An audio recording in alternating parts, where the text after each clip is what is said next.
Bem-vindos ao Fertcast, podcast sobre reprodução humana. Eu sou Sérgio Gonçalves, médico especialista em reprodução. Estou aqui com os outros especialistas Pedro Peregrino e Paula Marim. Tudo bem, Pedro? Paula, como estão? Olá, Tudo bem, pessoal? Sérgio. Tudo Olá, ótimo? Pedro, tudo bem? Muito bem.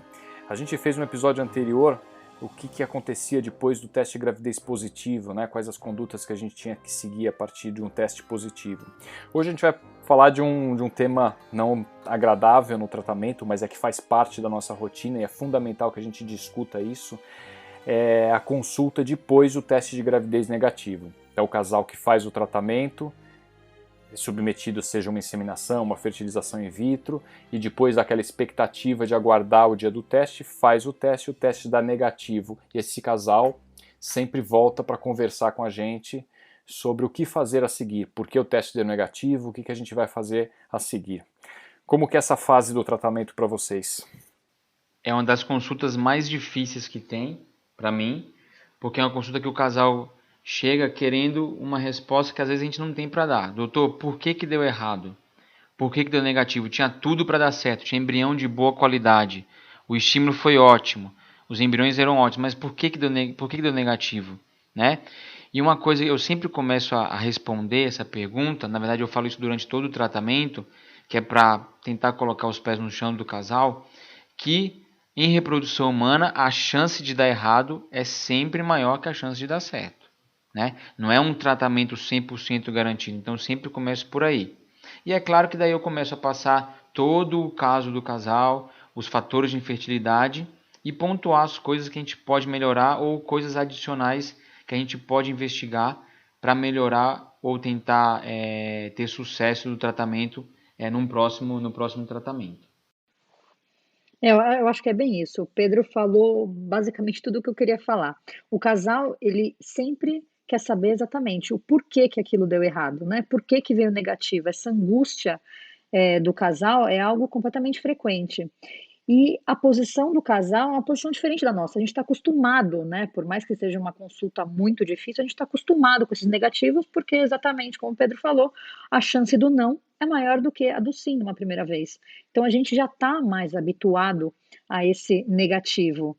E o que eu acho que é importante, é fundamental nessa primeira consulta, a gente não vai ter, a maior parte das vezes, o porquê, a resposta, é tentar acalmar esse casal e tentar mostrar que está tudo sob controle, né? Apesar deles estarem ali angustiados, nós não estamos. Acho que cabe a nós essa postura, essa posição de trazer um pouco mais de tranquilidade e falar, tá tudo certo, tá tudo indo no caminho certo, temos tudo sob controle, né? Então, essa parte, eu acho, de trazer a tranquilidade é fundamental, porque essa consulta realmente do beta negativo, que a gente chama consulta do beta negativo, né?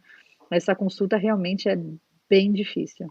O Pedro resumiu muito bem, falou bonito, Pedro, hoje, né? Ele resumiu muito bem o que é essa, o que é essa consulta. Eu acho que a gente pode já finalizar o podcast Ele de praticamente hoje. já resumiu todo.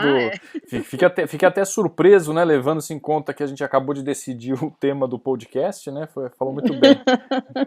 Bom, Sou preparado, pô. O que acontece nessa consulta do beta negativo é que a gente, como você falou, Paula, a gente está preparado porque é a nossa rotina, a gente sabe que isso pode acontecer.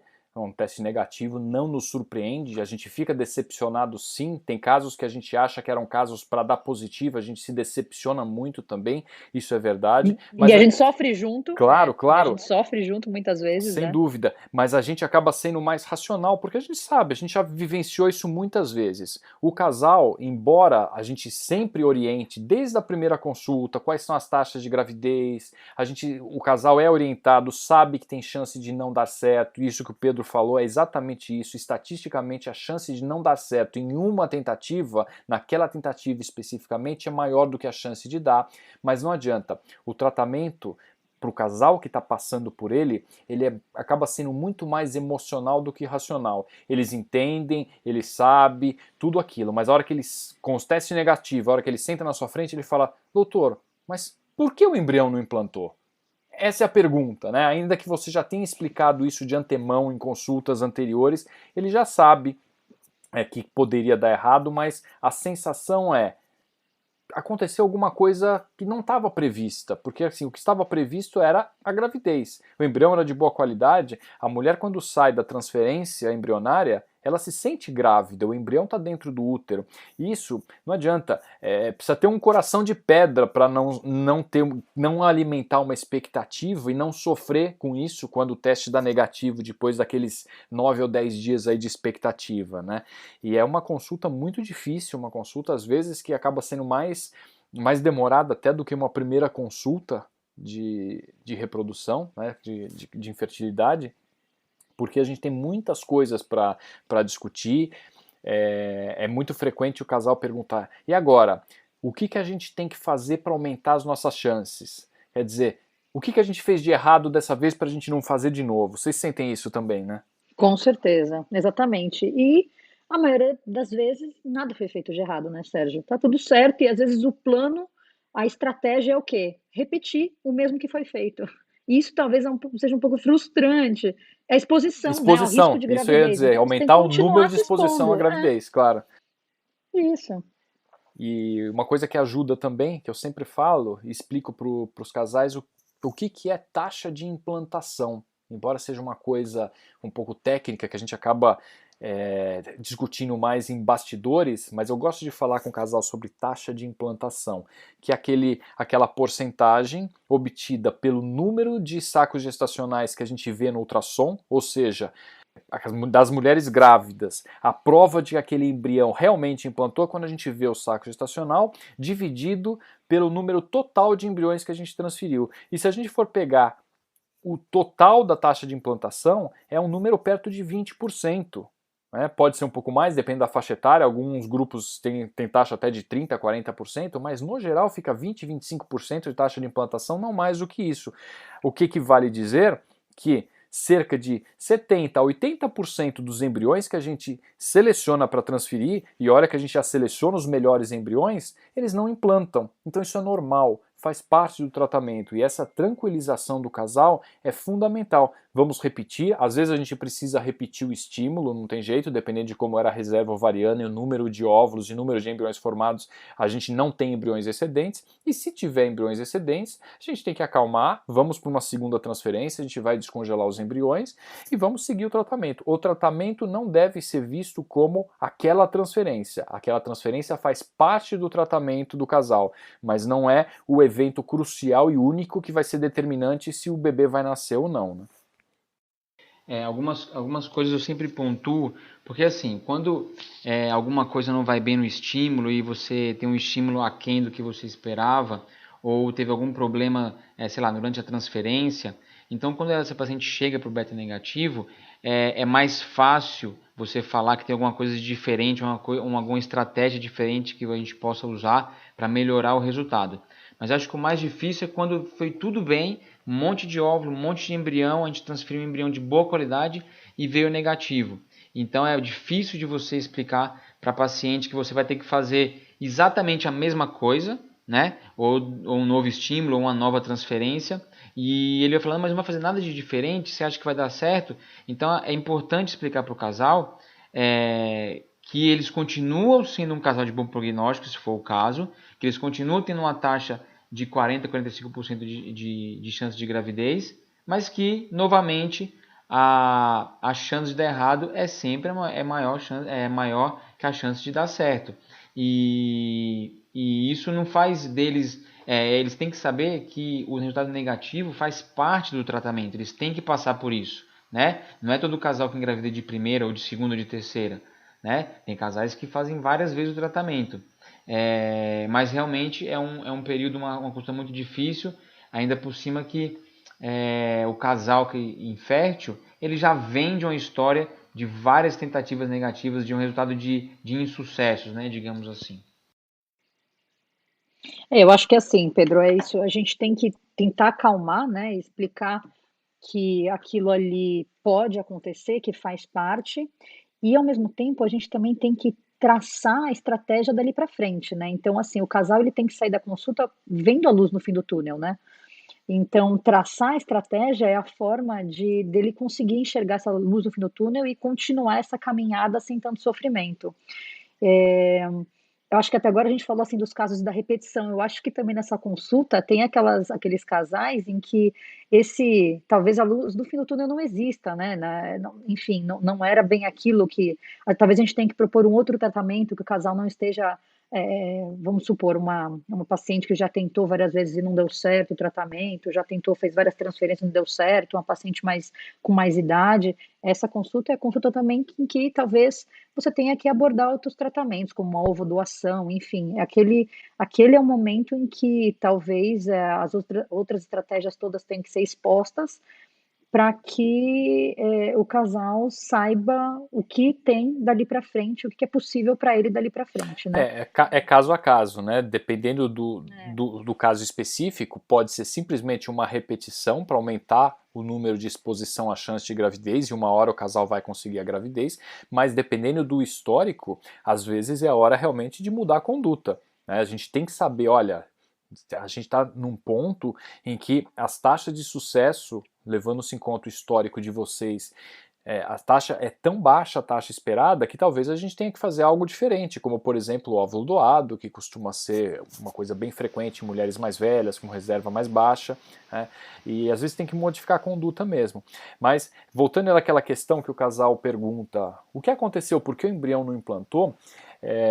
A grande verdade é que a resposta é: a gente não sabe exatamente o que aconteceu, mas essa resposta não é o suficiente. Embora a gente não saiba o que aconteceu naquele caso específico, a gente tem que discutir algumas possibilidades. E vale a pena, acho, a gente falar um pouquinho sobre isso aqui. Por que um embrião não implanta? O embrião não implanta por diversos motivos. Um deles, por exemplo, é porque é um embrião inviável do ponto de vista reprodutivo. Esse embrião pode ser morfologicamente normal, então ele está se desenvolvendo bem, ele é bonito na foto, mas ele traz alterações cromossômicas, um desbalanço genético que faz com que ele seja inviável. Se a gente não fez uma biópsia embrionária, não tem um estudo mais detalhado dessa parte cromossômica, a gente não tem essa informação prévia. A gente transfere esse embrião e ele já era um embrião inviável desde antes da transferência, só que a gente não sabia disso porque ele era morfologicamente muito bonito. Então isso é uma possibilidade.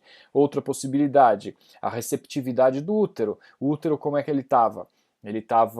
O endométrio estava bem preparado, a espessura endometrial estava boa, a medicação hormonal foi suficiente, a gente fez transferência em ciclo fresco ou em ciclo de embrião descongelado. Tudo isso pode alterar, né? A gravidez vai acontecer decorrente da interação qualidade embrionária com receptividade uterina. Se não teve embrião implantado, alguma coisa falhou nesse processo, né? Embora então a gente não saiba, não consiga falar, olha, no seu caso específico foi este o problema, a gente tem que discutir essas possibilidades teóricas e diante do histórico do casal, a gente pode não precisar fazer nada. Não estou dizendo com isso que a gente vai precisar agora fazer uma biópsia do embrião, analisar a receptividade do útero, não estou dizendo isso, mas dependendo do histórico, a gente pode chegar e falar: tá tudo certo, simplesmente vamos repetir, fazer uma outra transferência. E quantas vezes a gente não vê a gravidez acontecer numa segunda, numa terceira transferência e a gente não fez nada de muito diferente ou nada mesmo de diferente do tratamento para aquele casal, né?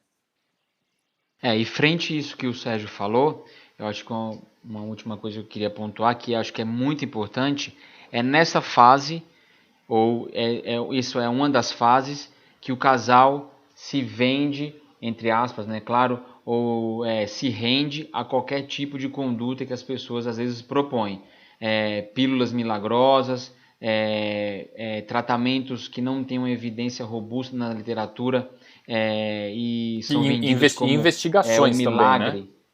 Exatamente, isso faz parte tanto de conduta como de tratamento, como de investigações, como se fosse a pílula mágica para o tratamento, como se aquilo tivesse faltando para ela engravidar. Então tem que ter muito cuidado. Claro que a gente vai pontuar todas essas manobras em podcasts mais para frente, não é o episódio, mas é nessa fase que o casal chega pra gente perguntando 1000 coisas, mas por que você não fez isso? Eu li isso na internet, por que você não fez? Por que você não pediu esse exame? E na verdade, se a gente deixou ou não de fazer algumas coisas, na maioria das vezes, porque aquele exame ou aquela conduta não tem uma evidência científica clara ou robusta que iria fazer diferença no sucesso do tratamento daquele casal. Isso é muito importante, porque é muito fácil. E eu costumo fazer uma comparação que parece meio esdrúxula, ou extremista, mas eu sempre falo que o casal de reprodução humana infértil, ele pode ser comparado à pessoa que tem câncer, né? Se a gente chega para uma pessoa que tem câncer, a gente pode falar para ela, ó, você toma isso aqui ou faz isso aqui que você vai melhorar. É óbvio que essa pessoa vai fazer. Ela quer viver, ela quer salvar a vida dela. E, guardadas as devidas proporções, um casal infértil está afim ou está disposto a fazer qualquer coisa para alcançar o sonho de ter um filho, né? Então a gente tem que ter muita parcimônia nessas condutas, nesses exames que às vezes as pessoas sugerem, porque não é, às vezes, a pílula mágica para o sucesso do tratamento. Isso, acho que a investigação complementar uma mudança de protocolo, uma mudança de medicamento, nem sempre é necessária, é bem isso que a gente falou, às vezes é só realmente continuar o tratamento e continuar a exposição. Os casos eles têm que ser individualizados, você tem que ver se teve alguma alteração, se durante o estímulo, se durante o tratamento teve algo que não foi legal, cuja evolução não evoluiu daquela forma que você esperava, e aí você pode mudar. Mas se isso não aconteceu, realmente não precisa agregar nada, nenhuma investigação complementar, nenhuma outra medicação, nada diferente disso, né? E não faz parte do nosso estilo dentro da medicina que a gente estudou, que a gente aprendeu. Solicitar exames, que eu ia dizer o seguinte, é confortável para o casal, se o teste deu negativo, você falar, vou pedir alguns exames aqui para investigar porque isso aconteceu. Parece que é uma luz no fim do túnel. Mas se esses exames não forem absolutamente indicados, eles não tiverem uma relevância, a gente não costuma solicitar esses exames só para falar, estamos fazendo uma coisa a mais agora por vocês.